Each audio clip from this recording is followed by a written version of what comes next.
ขอบคุณทางน้องปุ๋ยนำไปมาร่วมศึกษาในประเพณีปี68บ้านเกิดเมืองนอนในบริการท้องพักดี2ปฏิบัติจดหมาย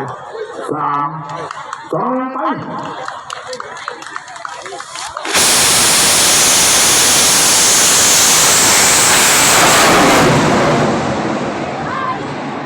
เราจะมาใช้ชุดแก้ทางนะครับแก้ได้นะครับบังนะครับแก้ได้ทั้ง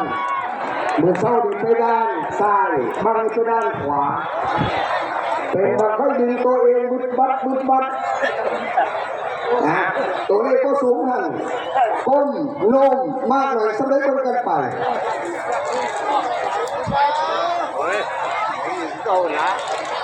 ยังโน้ม